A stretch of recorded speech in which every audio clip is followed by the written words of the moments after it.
Salam jumpa adik-adik, salam kembali dari saya, Profesor Apoteker Dr. Ernad Imadi Agus Gel-Gel Wirasuta dari Farmasi FMIPA Universitas Udayana. Pada pertemuan kali ini, kita akan membahas kewajiban dan kewenangan apoteker dalam distribusi sediaan farmasi.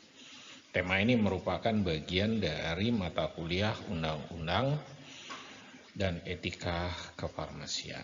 Nah, di sini kita bahas apa sih sebenarnya yang menjadi tugas fungsi pokok apoteker dalam distribusi sediaan farmasi berdasarkan peraturan perundang-undangan. Adik-adik, kita buat fishbone analisis, yaitu cara kita untuk menganalisis tugas fungsi pokok apoteker. Nah, di sini kerangka tulang ikan yang kita lihat akan melihatkan undang-undang atau peraturan yang terkait dengan peredaran distribusi sediaan farmasi di Indonesia. Kita akan bahas satu persatu dari undang-undang dan peraturan yang terkait. Ketika kita melihat Undang-Undang Dasar 45, ada beberapa pasal seperti pada tema sebelumnya yang sudah Bapak terbitkan dalam beberapa video, bahwa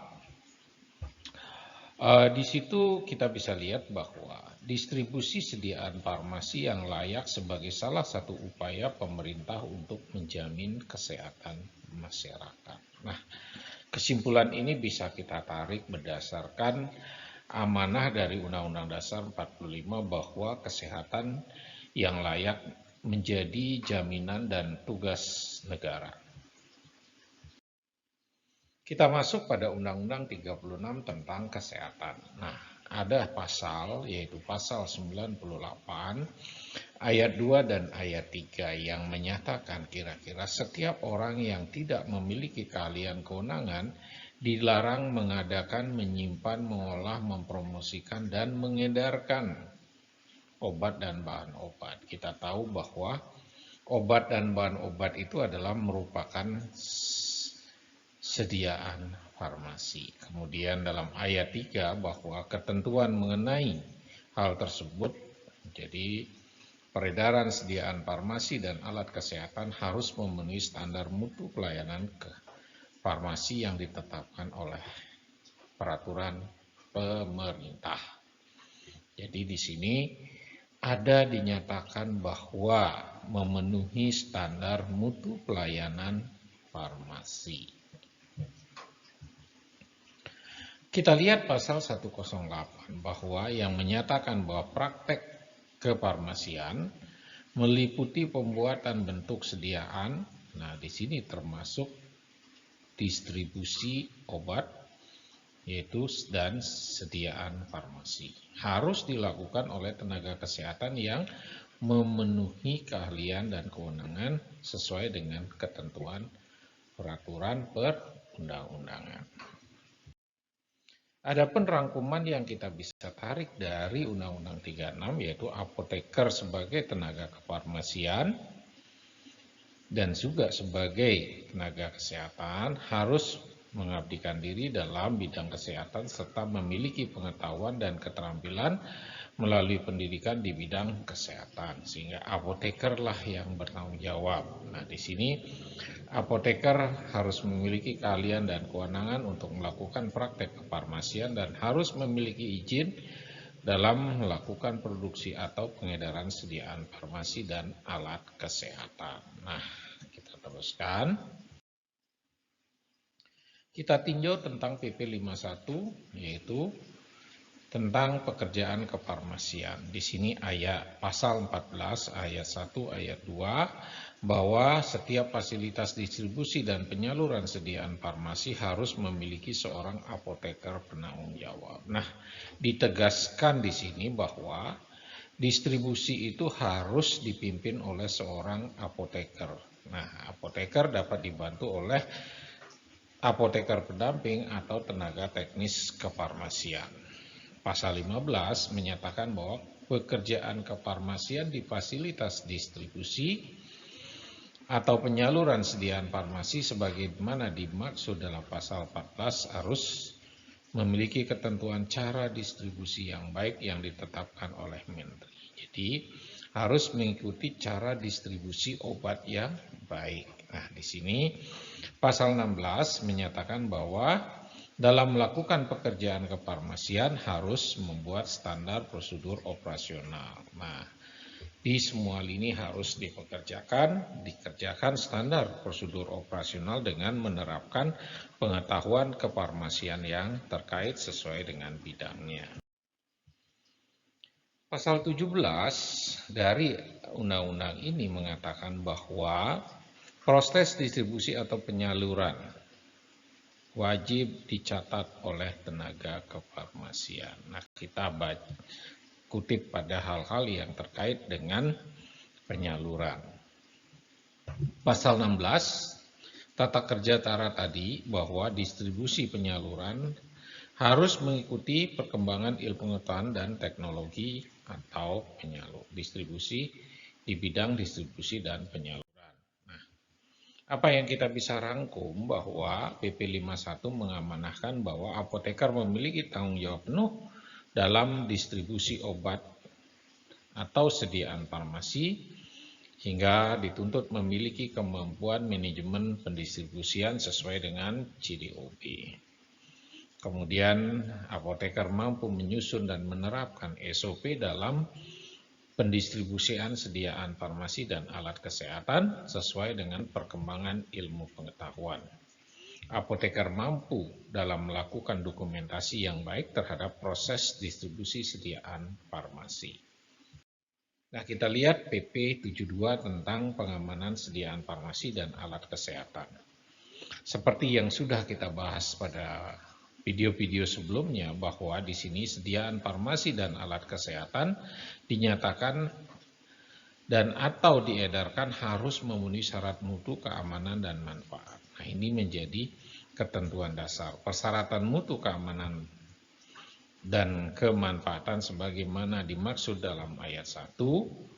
Nah, kemudian di sini peredaran, distribusi, dan alat kesehatan terdiri dari penyaluran dan penyerahan. Kemudian pasal 7, peredaran sediaan farmasi dan alat kesehatan dilaksanakan dengan memperhatikan upaya pemeliharaan mutu, sediaan, dan alat kesehatan itu sendiri.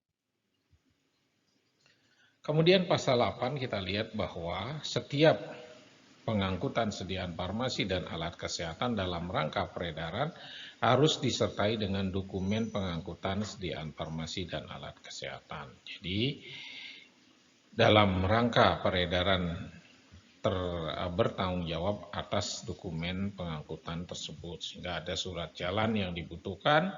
Kemudian pasal 15, penyaluran sediaan farmasi dan alat kesehatan dilakukan oleh suatu lembaga atau badan yang memenuhi syarat untuk itu. Nah, di sini yang dimaksudkan badan itu adalah pedagang besar farmasi. Kemudian pasal 21, setiap pengangkutan dalam rangka pemasukan, pengeluaran sediaan farmasi dan alat kesehatan ke dalam atau dari wilayah Indonesia, di sini diperhatikan upaya pemeliharaan mutu dan sediaan farmasi. Jadi, apabila ada ekspor impor juga harus memperhatikan hal tersebut. Nah, apa yang kita bisa rangkum dari PP 72 khusus tentang distribusi? Apoteker memiliki keahlian dan kewenangan dalam mutu dan kualitas sediaan farmasi sesuai dengan standar dan ketentuan yang ditetapkan oleh Menteri. Apoteker menjadi penanggung jawab dalam fasilitas distribusi harus menetapkan standar mutu operasional sehingga dalam pelaksanaannya dapat memenuhi ketentuan cara distribusi yang baik. Apoteker mampu melakukan dokumentasi distribusi sediaan farmasi dan bertanggung jawab atas pekerjaannya. Apoteker dalam melakukan pekerjaan distribusi sediaan farmasi harus berada dalam suatu badan hukum yang diakui oleh negara. Kita lanjutkan. Kita tinjau di sini Permenkes 1191 tentang penyaluran alkes. Jadi, produk alat kesehatan harus memenuhi standar dan atau persyaratan mutu dan keamanan. Nah, di sini standar dan persyaratan mutu yang dimaksudkan sesuai dengan Farmakope Indonesia, jadi standar nasional Indonesia, pedoman penilaian alat kesehatan dan atau standar lainnya yang ditetapkan oleh Direktur Jenderal. Nah, itu bunyi dari pasal 4. Sedangkan pasal 5 menyatakan bahwa penyaluran alat kesehatan hanya dapat dilakukan. Nah, di sini hanya dapat dilakukan alat kesehatan PAK, jadi PAK, cabang PAK atau toko alat kesehatan. Nah, di sini dipisahkan bahwa alat kesehatan penanggung jawabnya tidak harus seorang farmasis, hanya dia menjamin mutu dan kesetiaan. Nah, kita rangkum di sini bahwa apoteker harus menjamin mutu dan mengendalikan keamanan dan sesuai dengan kemanfaatan dan dari alat kesehatan tersebut. Nah, ini tugas dan kewenangan dari seorang apoteker di sini. Kita lihat peraturan BPOM 2011 bahwa tentang pengawasan produksi dan peredaran kosmetik yang menyatakan distribusi kosmetik meliputi pengangkutan dan penerimaan, namun tidak terbatas pada distribusi agen, klinik kecantikan, salon, spa, swalayan, apotek, toko obat. Nah, di sini digambarkan bahwa kosmetik meskipun dia bagian dari sediaan farmasi, kosmetik tidak harus didistribusikan melalui PBF. Jadi kosmetik bisa didistribusikan melalui jalur lain sehingga tidak menjadi 100% menjadi tanggung jawab di apoteker dalam distribusi sediaan kosmetik. Tapi apoteker di sini memiliki keahlian dalam kewenangan. Jadi boleh dia bertanggung jawab apabila apoteker ditunjuk untuk melakukan pekerjaan ini. Oke. Kemudian kita lihat dalam Permenkes 30 2017 tentang perubahan Permenkes 1148 tentang PBF. Pasal 13 khususnya bahwa ayat 1 PBF dan PBF cabang dapat mengadakan, menyimpan dan menyalurkan obat atau bahan obat melalui persyaratan mutu yang ditetapkan oleh Menteri. Ayat 2 PBF hanya dapat melaksanakan pengadaan obat dari industri dan sesama PBF. Jadi dia bisa mengadakan dari industri atau dari sesama PBF. Dia tidak boleh membeli dari toko obat atau dari apotek. Jadi PBF ayat 3, PBF hanya dapat melaksanakan pengadaan bahan obat dari industri, farmasi, dan sesama PBF atau melalui impor. Ayat 4, pengadaan bahan obat melalui importasi harus dilaksanakan dengan ketentuan peraturan perundang-undangan. PBF cabang hanya dapat melaksanakan pengadaan obat atau bahan obat dari PBF pusat atau dari PBF cabang lainnya. PBF dan PBF cabang melaksanakan pengadaan obat dan bahan obat harus berdasarkan pada surat pesanan yang ditandatangani oleh apoteker yang memiliki SIPA dan sebagai penanggung jawab di sana. Jadi surat pesanannya harus ditandatangani. Nah, ini kita lihat dalam Permenkes ini khususnya pada pasal 19. Nah, di sini ada dua, bahwa ayat 1 bahwa PBF cabang hanya dapat menyalurkan obat atau bahan obat dari provinsi sesuai dengan pengangkutan, bahwa kecuali dari ketentuan sebagaimana dimaksud dari PBF cabang, penyaluran obat bahan obat dari provinsi terdekat atas nama PBF pusat. Dia boleh antar provinsi, tapi harus dipengetahuan dari PBF pusat. Kemudian dalam pasal 20 dinyatakan bahwa melaksanakan penyaluran obat berdasarkan surat pesanan yang ditandatangani oleh pemegang SIA, apoteker penanggung jawab atau tenaga teknis kefarmasian penanggung jawab untuk toko obat. Jadi PBF di sini diwajibkan, dia hanya boleh menyerahkan obat atau menyalurkan obat kepada apotek yang memiliki SIA atau toko obat yang memiliki SIP TTK. Nah, kalau tidak ada izin jelas tidak bisa. Nah, kemudian rangkumannya di sini apoteker di PBF dan PBF cabang memiliki tugas utama dalam pengadaan, penyimpanan, dan penyaluran dari sediaan farmasi yang bermutu. Apoteker harus memastikan bahwa penyaluran sediaan farmasi yang dilakukan harus memenuhi surat pesanan yang diminta oleh apoteker penanggung jawab dengan mencantumkan nomor SIPA. Apoteker di PBF cabang hanya dapat melakukan pengadaan dari PBF pusat dan menjamin penyaluran. Nah, dia juga bisa dari cabang, dari pusat ke pusat, dia bisa menyalurkan, meminta dari pusat dan cabang antar provinsi terdekat. Kita lihat undang-undang tentang psikotropika. Nah, di sini psikotropika adalah sediaan farmasi juga atau obat. Cuman kandungannya adalah senyawa-senyawa psikotropika yang peredarannya sangat dipantau. Nah, psikotropika merupakan obat yang hanya diedarkan setelah terdaftar pada Departemen Kesehatan yang bertanggung jawab di bidang kesehatan. Jadi setiap pengangkutan dalam rangka peredaran psikotropika wajib dilengkapi dengan dokumen pengangkutan psikotropika. Tata cara peredaran psikotropika diatur oleh Menteri.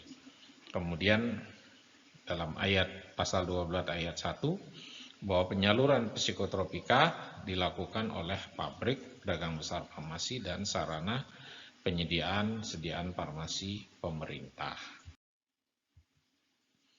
Jadi ayat 2 menyatakan bahwa psikotropika dimaksud dalam ayat 1 bahwa di sini ada pabrik kepada pedagang besar farmasi, kemudian apotek, sarana penyimpanan pemerintah, rumah sakit, dan lembaga penelitian. Pedagang besar farmasi dan farmasi lainnya bisa ke apotek, sarana penyimpanan sediaan farmasi pemerintah, rumah sakit, dan lembaga penelitian. Sarana penyimpanan sediaan farmasi pemerintah termasuk diedarkan melalui kepada puskesmas dan balai pengobatan pemerintah. Ayat 3 menyatakan bahwa golongan 1 hanya dapat disalurkan oleh pabrik obat dan pedagang farmasi kepada lembaga penelitian. Nah, karena golongan 1 di sini tidak dapat digunakan sebagai obat, jadi hanya untuk penelitian dan pendidikan. Pasal 13, di sini psikotropika yang digunakan untuk kepentingan ilmu pengetahuan hanya dapat disalurkan oleh pabrik dan pedagang farmasi atau lembaga penelitian, pendidikan, atau impor secara langsung oleh lembaga penelitian atau pendidikan yang bersangkutan. Nah, kita lihat apa yang ada dalam Undang-Undang Psikotropika. Kita bisa rangkum bahwa di sini apoteker di PBF, pabrik, dan sarana penyimpanan sediaan farmasi pemerintah memiliki tanggung jawab dalam menyalurkan sediaan farmasi yang mengandung psikotropika. Apoteker memastikan bahwa golongan psikotropika yang beredar harus sudah terdaftar di Departemen Kesehatan. Ada pada lampiran psikotropika yang selalu dirubah. Kemudian golongan 1 di sini hanya bisa digunakan untuk penelitian untuk tujuan pengembangan ilmu pengetahuan. Apoteker mampu melaksanakan dokumentasi dari semua sediaan psikotropika dalam penyalurannya. Kita coba lihat di sini adik-adik, yaitu Undang-Undang Narkotika. Kita lihat pasal 1 bahwa di sini menyatakan definisi dari narkotika, yaitu zat obat yang berasal dari tanaman atau bukan tanaman, baik sintesa maupun semisintesa, yang dapat menyebabkan penurunan atau perubahan kesadaran, hilangnya rasa, mempengaruhi sampai hilangnya rasa nyeri, dan dapat menimbulkan ketergantungan yang dibedakan ke dalam penggolongannya. Nah, di sini definisi dari narkotika secara regulasi atau aturan, bukan berdasarkan efek farmakologi yang ditimbulkan. Nah, di sini lebih penting pada menimbulkan ketergantungan. Nah, ini yang menjadi ketentuan yang kita lihat. Ayat 2 di sini menggambarkan prekursor, yaitu zat yang pemula atau bahan kimia yang digunakan dalam pembuatan narkotika. Nah, ini harus dicatat dan dilampirkan dalam pelampiran ini. Kemudian ayat 10, pedagang besar farmasi yang menyatakan memiliki izin dalam pengadaan, penyimpanan, penyaluran, sediaan termasuk narkotika. Kita lihat pasal 2 bahwa Undang-Undang Narkotika bertentuan menjamin ketersediaan narkotika untuk pelayanan kesehatan. Jadi narkotika di sini juga dibutuhkan untuk pelayanan kesehatan dan ilmu pengetahuan meskipun dia dilarang. Nah, pasal 14, narkotika beredar dalam penguasaan industri farmasi, pedagang farmasi, besar farmasi, sarana penyimpanan dan sediaan farmasi pemerintah, apotek, rumah sakit, pusat kesehatan masyarakat, balai pengobatan, dokter, lembaga pengetahuan. Nah, ini wajib disimpan. Itu boleh, bisa. Kemudian pasal 2 ayat 2 menyatakan bahwa industri pedagang besar farmasi, sarana penyimpanan, apotek, rumah sakit, pusat kesehatan masyarakat, balai, dokter, lembaga penelitian wajib membuat, menyimpan laporan narkotika. Jadi dia diwajibkan untuk melaporkan sediaan narkotika yang dia simpan. Pasal 35 bahwa peredaran narkotika di sini mengatur tentang peredaran narkotika di Indonesia.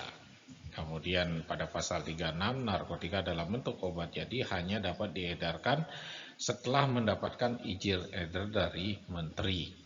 Kemudian pasal 38 bahwa setiap kegiatan peredaran diwajibkan dengan melampirkan dokumen yang sah. Nah, kita lihat di sini pasal 39 bahwa narkotika hanya dapat disalurkan. Nah, di sini kembali ditegaskan bahwa industri farmasi, pedagang besar farmasi, sarana penyimpanan farmasi pemerintah sesuai dengan ketentuan peraturan. Jadi dari yang dimaksudkan dalam ayat 1 bahwa wajib memiliki izin khusus penyaluran narkotika dari menteri. Artinya di sini bahwa tidak semua pedagang besar farmasi bisa mengedarkan narkotika karena dia harus memiliki izin khusus dari menteri. Nah, narkotika golongan 1 kembali ditegaskan dalam pasal 41 hanya bisa digunakan untuk ilmu pengetahuan dan pengembangan teknologi. Apa yang kita bisa lihat dari Undang-Undang 35? Kita bisa rangkum bahwa apoteker di PBF hanya mampu menyusun SOP pengelolaan sediaan narkotika dalam kegiatan pengadaan, penyimpanan, dan penyaluran. Nah, tadi ditegaskan bahwa hanya PBF yang memiliki izin oleh menteri dapat melakukan kegiatan ini. Jadi apoteker menjamin ketersediaan narkotika dengan tujuan kesehatan dan ilmu pengetahuan. Apoteker menjamin obat golongan narkotika yang beredar sesuai dengan yaitu yang sudah mendapatkan izin edar dari departemen yang bersangkutan. Apoteker mampu melakukan pendokumentasian narkotika dilengkapi dengan dokumen-dokumen yang sah. Apoteker menjamin bahwa narkotika golongan 1 hanya dapat diedarkan untuk kepentingan lembaga penelitian dengan tujuan ilmu pengetahuan. Nah, kita lihat dalam Permenkes 3 2015 tentang peredaran, penyimpanan, pemusnahan, dan pelaporan narkotika, psikotropika, dan prekursor. Nah, di sini penyaluran narkotika, psikotropika, prekursor farmasi dalam bentuk obat jadi hanya dapat dilakukan oleh industri kepada PBF dan instalasi pemerintah. PBF ke PBF lainnya, apotek, instalasi rumah sakit, instalasi farmasi klinik, instalasi farmasi pemerintah, dan lembaga pengetahuan. PBF milik negara yang memiliki izin khusus impor narkotika kepada industri farmasi dan penyaluran narkotika. Instalasi farmasi pemerintah pusat kepada instalasi farmasi pemerintah daerah, IPLS pemerintah, dan instalasi farmasi tentara atau kepolisian Indonesia, dan instalasi farmasi milik pemerintah. Nah, kita lihat tentang PP 44 tentang prekursor. Di sini kita lihat khusus pada pasal 11 bahwa Setiap pengangkutan prekursor harus disertai dan dilengkapi dengan dokumen pengangkutan prekursor yang sah. Dari pasal 14 ayat 1 bahwa prekursor untuk industri farmasi hanya dapat diproduksi dalam negeri, hanya dapat disalurkan kepada industri non-farmasi, distribusi, dan pengguna akhir. Prekursor untuk industri non-farmasi diimpor hanya dapat disalurkan kepada industri non-farmasi dan pengguna akhir.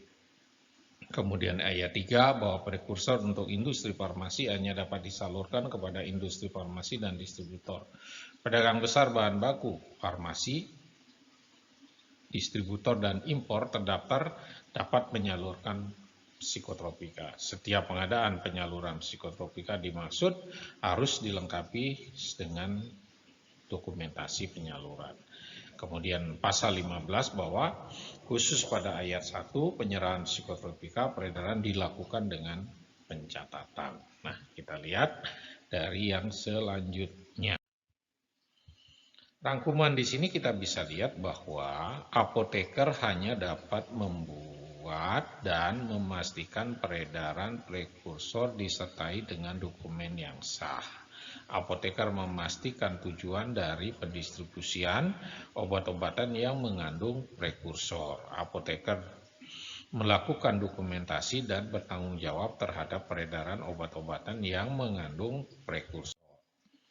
Nah, kita lihat Peraturan BPOM nomor 7 tentang pedoman penggunaan obat tertentu yang sering disalahgunakan. Nah, di sini khusus mengatur obat-obatan yang sering disalahgunakan. Nah, di sini ayat 1 bahwa obat-obatan tertentu yang sering disalahgunakan adalah obat-obatan yang bekerja sebagai sistem saraf pusat selain narkotika, psikotropika. Penggunaan pada atas dosis dapat menyebabkan perubahan yang khas aktivitas mental, perilaku yang terdiri atas obat-obatan tramadol, trihexylphenidil,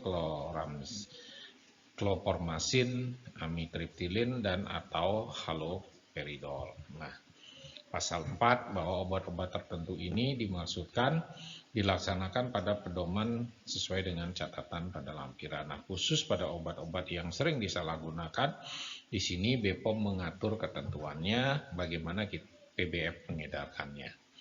Jadi obat-obatan ini hanya dapat diedarkan oleh PBF, apotek, instalasi farmasi rumah sakit, instalasi klinik, dan wajib dikelola sesuai dengan pedoman yang diatur.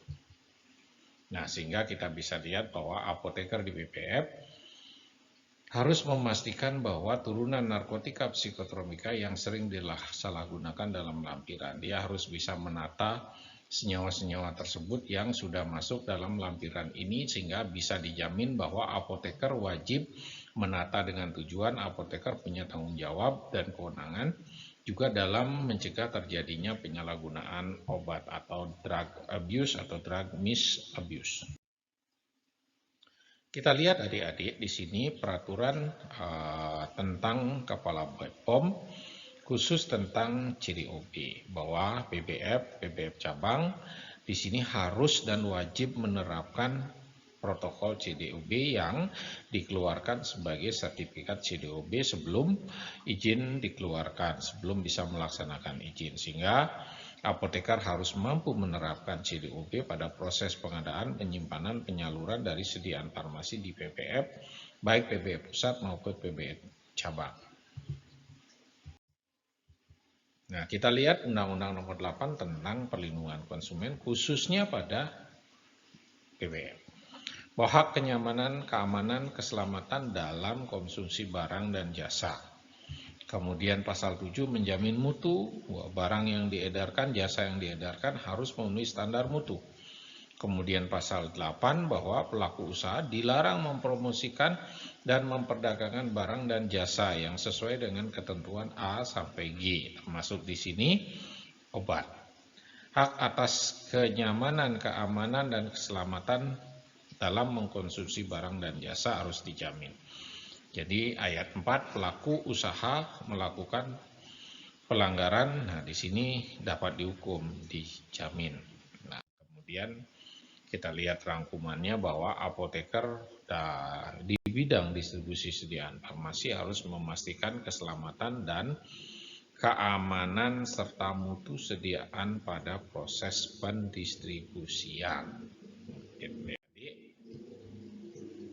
kita sedikit tinjau tentang Undang-Undang JKN, yaitu khususnya penyelenggaraan jaminan kesehatan nasional.